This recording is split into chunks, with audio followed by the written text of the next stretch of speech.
Quizás nunca has matado, quizás nunca has robado. Es posible que nunca hayas cometido adulterio. Quizás nunca has fallado en honrar a padre y madre. Pero hay un pecado que probablemente has cometido hoy mismo. Es un pecado tan sutil que muchos cristianos lo cometen con frecuencia sin darse cuenta. Y Jesús mismo lo denunció muchas veces. Hoy vamos a hablar de él. Ahora regresamos.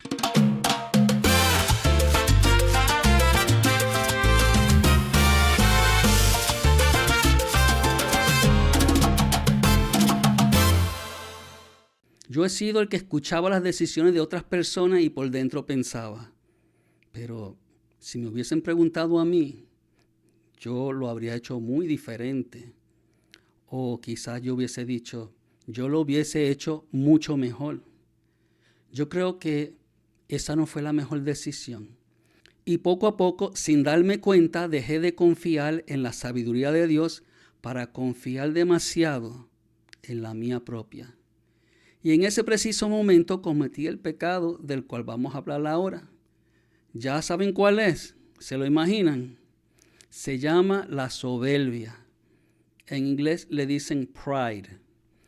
Y si eres honesto conmigo, tú sabes que tú también lo has hecho. Quizás estás ahí mismo y todavía no lo sabes. Hoy vamos a hablar de la soberbia espiritual. ¿Están listos? Porque hay una diferencia entre el orgullo que el mundo celebra y el pecado que hoy quiero que examinemos aquí juntos. El Catecismo de la Iglesia Católica enseña que la soberbia es el primero y más grave de todos los pecados capitales. De entre 7 que son, no estamos hablando de la avaricia, de la lujuria, no estamos hablando de la ira, de la gula, de la pereza. Se trata exclusivamente de la soberbia, porque todos los demás pecados encuentran su raíz aquí. Es el origen, la fuente, el veneno que contamina todos los demás. Y aquí está lo que hace a este pecado el peor. Escucha muy bien con tu corazón abierto lo que te voy a comunicar ahora a continuación, porque es importante que lo puedas entender. La soberbia es el único pecado capital que se disfraza de virtud. ¿Quieres saber por qué? Porque la persona codiciosa sabe que es codiciosa. La perezosa sabe que es perezosa. La persona que es de mal genio sabe que es de mal genio. Pero el que es soberbio, el verdaderamente soberbio, casi nunca lo ve en sí mismo, porque en su mente él o ella simplemente tienen la razón y nadie me va a convencer de otra manera. O sea que ellos en su mente no pueden ver el otro lado de que podrían estar equivocados. ¿Oíste eso? No se siente como pecado, se siente como claridad, como que te da seguridad que tú eres el que estás en lo correcto. ¿Ok? Pero ahora, para entender por qué la soberbia es tan devastadora, tenemos que ir como al regreso, al principio de donde nació este pecado. Resulta que el pecado de la soberbia no comenzó en un ser humano, ¿no? Comenzó en el ser más brillante, más hermoso, el ser más luminoso, más poderoso que Dios jamás había creado. Y esto lo podemos ver en Ezequiel 28, del 12 al 15, donde dice, tú eres obra maestra, lleno de sabiduría y belleza perfecta. Es así que se refiere a este ángel. Desde el día en que fuiste creado, tu conducta había sido perfecta hasta el día en que el mal se añadió en ti. ¿Y qué pasó? ¿Qué le pasó? Bueno, la contesta la podemos ver en Isaías 14, versículos del 13 al 14. Son 5 frases que cambiaron la historia de todo el universo para siempre. Donde decía, subiré al cielo. Levantaré mi trono sobre las estrellas de Dios. Me sentaré en el monte de la reunión. Subiré sobre todas las alturas de las nubes. Seré semejante al Altísimo. 5 oraciones, todas comenzando con la misma palabra: yo. Eso, hermanos, hermanas, mis amigos, esa es la soberbia en su forma más pura. Yo seré como Dios. Él no dice que se haga tu voluntad. No te alabo, mi Señor, sino yo, mi voluntad, mi gloria, mi plan, mi manera. Y por ese único pensamiento, por esa sola decisión, el ser más perfecto de la creación fue expulsada del cielo para siempre. Apocalipsis 12, versículo 7 dice: entonces se desató una batalla en el cielo. Miguel y sus ángeles combatieron contra el dragón. Y en el versículo 9 dice: fueron arrojados el gran dragón, la serpiente antigua llamada Diablo y Satanás. ¿Se dieron cuenta de eso? La soberbia lo llevó de ser el ángel más luminoso, más perfecto creado por Dios, y lo llevó a ser arrojado del cielo. Pero no solo eso, también le cambiaron su nombre. Él se llamaba, como ángel del cielo, Lucifer, que significa portador de luz o estrella de la mañana. Ahora se le puso el nombre de Satanás, que en hebreo significa adversario, oponente, acusador. También se le refiere como el diablo, que en griego significa calumniador, difamador, el que divide con la mentira. O sea que se le llama el padre de la mentira, y eso lo podemos confirmar en la palabra, en el Evangelio según San Juan, capítulo 8, versículo 44, donde dice: es mentiroso y padre de toda mentira. Ahora escuchen bien, si ese pecado fue suficiente para destruir a Lucifer, al ángel más poderoso del cielo, ¿qué no haría con nosotros, unos mortales que pecamos siempre? Lucifer era perfecto. Él estaba ante la presencia de Dios. Él era el ángel más grande entre todos. Y por la soberbia fue arrojado al infierno. Imagínense nosotros. Pero ahora déjame ponérselo como en términos más modernos, para ver si ustedes pueden como más o menos imaginárselo y ver cómo sería hoy día. Ok, imagínate cómo sería Lucifer. Todavía es Lucifer, no es diablo. Ok, pero está en el proceso de soberbia. Okay. Imagínate cómo sería Lucifer viviendo aquí entre nosotros en estos tiempos. Yo me lo imagino que tendría un podcast, sería influencer de redes, y su canal seguro se llamaría algo como, no sé, yo sé mejor, o soy el más grande. Algo como así me lo imagino, con millones de seguidores, y cada episodio sería más de lo mismo y más de lo mismo, hablando sobre cómo todo lo que Dios está haciendo, según él, está mal. Lo interesante de todo esto no es Lucifer y su manera de prepotente, su manera de creerse que es el más grande de todo y que todo lo sabe y quererse hacer Dios. El problema es que la soberbia de Lucifer, ese yo, sobre todo, ese yo, vive muy cómodamente dentro de cada uno de nosotros, en algún nivel, pero está ahí. Y Jesús esto lo sabía, por eso nos hizo esa historia que desde hace 2000 años atrás sigue incomodando a cristianos y a personas hoy día. Y lo podemos leer en Lucas 18, capítulo desde el 9 hasta el 14. ¿Se acuerdan del fariseo y el publicano? El fariseo, yo no dudo que era una persona buena, era una persona honesta. Yo me lo imagino así. O sea que según los estándares de esos tiempos era un hombre de Dios. Él ayunaba 2 veces por semana, él pagaba el diezmo, él oraba regularmente, iba al templo a orar.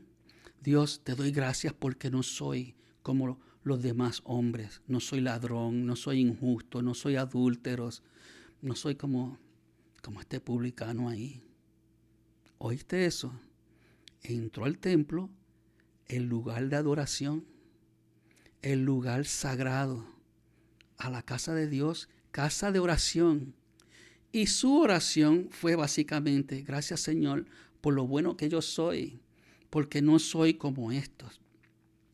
Y yo analizando, ¿verdad?, esa oración, yo me imagino que posiblemente él lo estaba diciendo en una manera de, o sea, yo me alegro que yo no tengo estas dificultades.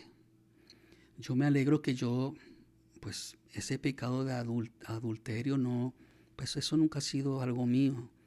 O yo no soy una persona que soy maleante o alguien que roba, etcétera.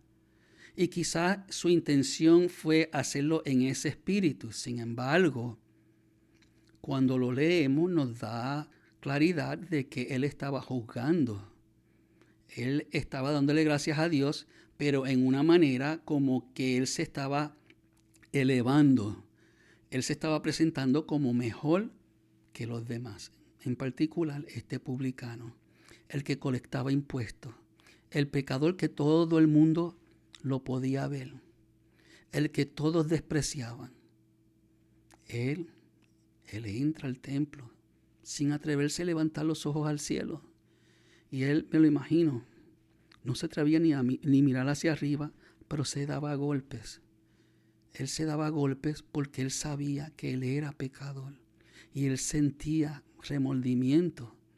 Su oración en comparación al fariseo: Dios mío, ten piedad de mí.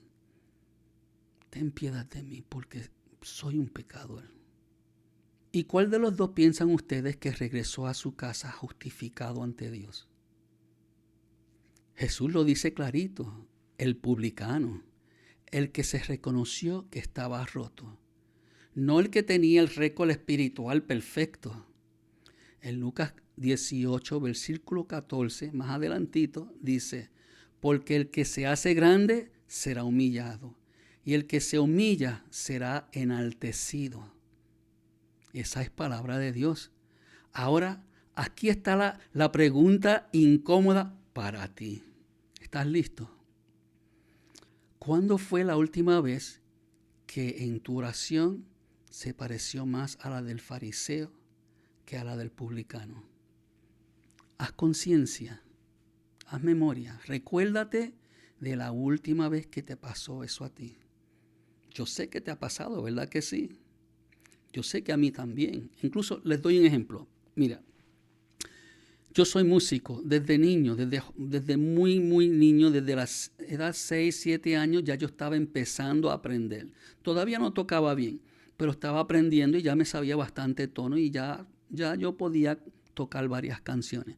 A la edad de 8, 9, 10, por ahí ya yo tocaba full cualquier canción prácticamente. Y después a los 12 años, 11, 12, 13, empecé a tocar el piano. Y después más adelante otros instrumentos de cuerda, instrumentos de percusión. O sea que sobre el tiempo yo empecé a aprender a tocar los otros instrumentos y a perfeccionarlos. Y los que no había perfeccionado, en mi oído, yo sabía que al escucharlo, si algo estaba bien, si estaba fuera, si estaba desafinado, etcétera, ¿verdad? Bueno, me ha pasado que ahora, como una persona ya bastante madura y que conoce muy bien los temas de música, yo he estado en lugares donde podría haber un coro y yo me rasco la cabeza y Dios mío, qué disparate es ese, porque todo desafinado. O alguien tocando una guitarra y yo diría, caramba, pero él no escucha que eso está desafinado, eso está horrible. ¿Qué disparate es ese? Deberían ensayar más, deberían ofrecerle al Señor algo, yo creo que un poquito más digno. Y yo, en mi querer ofrecerle mejor al Señor, porque tengo más conocimiento y más práctica en dominar algún instrumento, le he encontrado falta a lo que otro ofrece. Quizás esa persona está en lo máximo de su capacidad, de hasta donde ha aprendido y practicado, y yo no me estoy dando cuenta que esta persona le está ofreciendo a Dios sus capacidades y sus talentos, lo que tiene. Eso es soberbia. Y yo lo he hecho. No lo he hecho queriendo como a propósito, pero lo he pensado, a veces lo he comentado, y eso es un pecado de soberbia, es muy grave. Pero espérate, porque ahora viene la parte que nadie quiere escuchar. Existe un tipo de soberbia que es aún peor que la del pecador común de todos los días. Se llama la soberbia espiritual. La soberbia espiritual es cuando tú usas tu fe, tu devoción, tu conocimiento de Biblia, tu historial en la iglesia como una medida para juzgar a los demás. Es el católico que va a misa todos los domingos, que nunca falta y mira mal al que llegó tarde. Qué poca reverencia. Y hasta lo mira mal. Es el que conoce el catecismo de memoria y la usa. Es el que conoce el catecismo de memoria y usa ese conocimiento para ganar argumentos, como para tener debates y para aplastar a los demás, en vez de utilizar esa sabiduría, ese conocimiento, ese amor por la palabra para ganar almas. Eso es lo que deberíamos estar haciendo. Es el que dice, yo nunca sería capaz de lo que hizo ese. Y dice estos comentarios sin saber qué batalla esa persona está peleando en esos momentos. ¿Qué secretos están en lo oculto que esa persona está luchando? Y por si fuera poco, ese tipo de soberbia es el más difícil de confesar, porque tú ni siquiera lo reconoces como pecado. Tú lo ves como fidelidad. Tú lo ves como estándares, como queriendo que todo el mundo esté a la altura. Tú lo ves como una fe sin compromiso. O sea, que no se deja disminuir porque otra persona tenga una fe un poco menos desarrollada, un poquito más floja a la tuya. San Agustín, uno de los padres más grandes de la iglesia, conocía este pecado desde adentro porque él mismo pecó muy seriamente, profundamente. Y él dijo algo que desde que lo leí nunca se me ha escapado nunca más. Y es las palabras siguientes. La soberbia es la madre de todos los pecados. La soberbia es la madre de todos los pecados. Y creo que él lo dice así porque de la soberbia nacen los otros pecados que nosotros cometemos, en particularmente los 7 pecados capitales de los cuales yo hablaba anteriormente. Cuando tú llegas a un punto en tu vida espiritual donde ya tú has superado la gran parte de los pecados que son comunes en las personas, ya el diablo a ti posiblemente no te tienta con vicios ordinarios. En vez, él te tienta, ¿sabes con qué? Con tus propias virtudes. No te tienta con la lujuria ni la borrachera como tan agudamente. Sí, seguramente lo hace, pero no tan con tanta concentración. Te tienta con tu propia santidad. Y si leemos en Siracide, capítulo 10, versículos 12 al 15, dice así. El principio de la soberbia es alejarse del Señor y apartar de Él el propio corazón. El principio de la soberbia es el pecado, y el que en él persevera derramará abominación. Esa es palabra de Dios. Conmigo no la cojas, no es mi culpa, te la estoy leyendo directamente de la palabra de Dios, no la mía. Moléstate con él. Dense cuenta, no comienza con un crimen, empieza con alejarse del Señor, en el silencio, sin tú darte cuenta. Entonces, ¿qué hacemos con esto? Porque no quiero que salgas de aquí simplemente sintiéndote mal o autocondenándote. En vez quiero que salgas con herramientas, que vengas con algo concreto, unos pasos que tú puedas seguir. Y yo a continuación quiero compartir 3 sugerencias, 3 ideas que tú podrías poner en acción. El primer paso: aprende a reconocer la soberbia en ti mismo. La soberbia tiene señales y cuando las conoces las empiezas a ver en tiempo real. ¿Te irritas cuando no te piden tu opinión? Soberbia. ¿Te cuesta admitir que algo estás equivocado, algo está mal y tú no lo quieres aceptar? Soberbia. ¿Piensas automáticamente que sabes más que la persona que está hablando o la persona que está predicando? Soberbia. ¿Necesitas que la gente sepa cuánto tú lees? ¿Cuánto tiempo tú empleas en oración?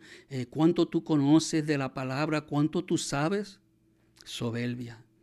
Entonces, estos ejemplos no los digo para que te autocondenes. Lo digo para que tú vayas teniendo una idea de cómo poder identificarlo.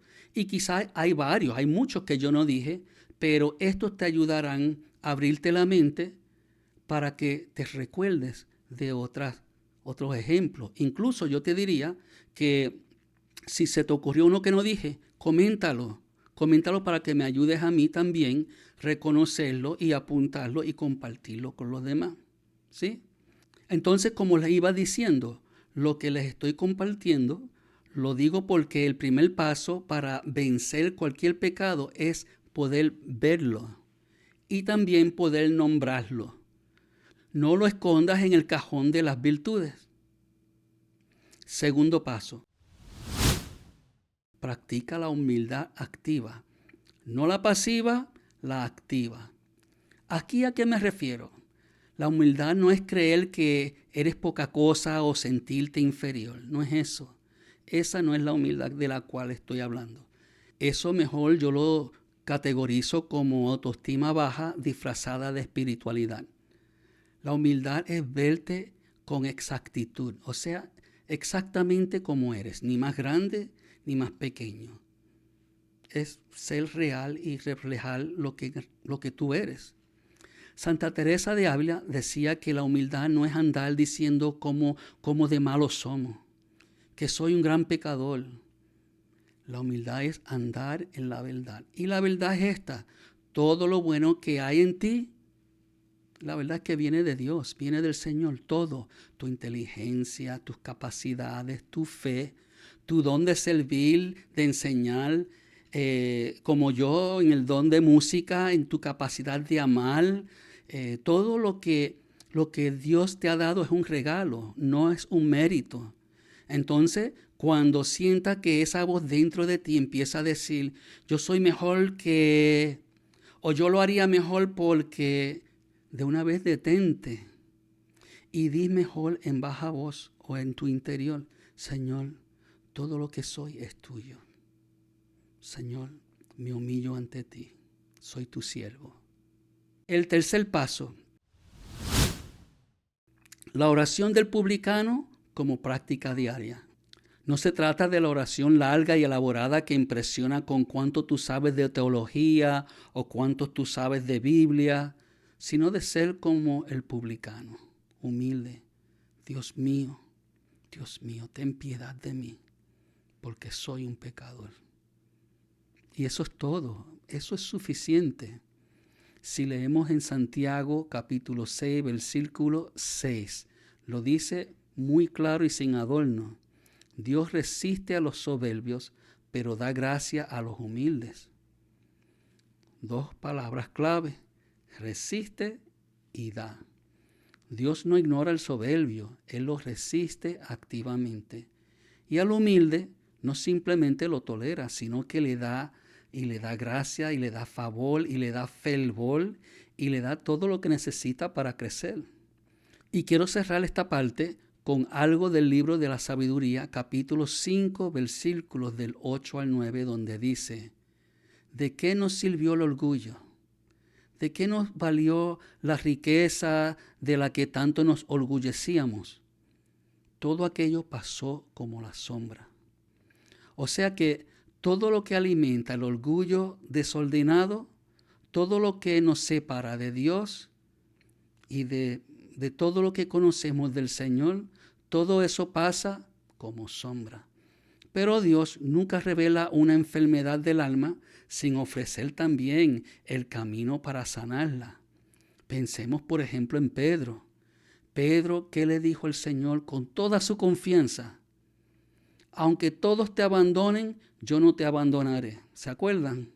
Soberbia en su propia cara. La cara más peligrosa porque esa engaña. Y esa misma noche, Pedro negó a Jesús 3 veces. Pero Jesús no lo desechó. Jesús no lo botó, no lo sacó. Jesús lo buscó, lo restauró. Le preguntó, ¿me amas? Y a ese Pedro humillado, doblado, quebrado en esos momentos, a ese Pedro que ya no confiaba de su propia fuerza, Jesús le dijo, apacienta mis ovejas, apacienta mis corderos. Dios puede tomar lo que hoy está roto, lo que hoy está dañado, lo que está totalmente arruinado, lo que está hecho pedazo, incluyendo un corazón lleno de soberbia, y convertirlo en un testimonio que dará gloria y honra a su poder, a su nombre. Tus errores no cancelan los planes que el Señor tiene para tu vida. ¿Oíste eso?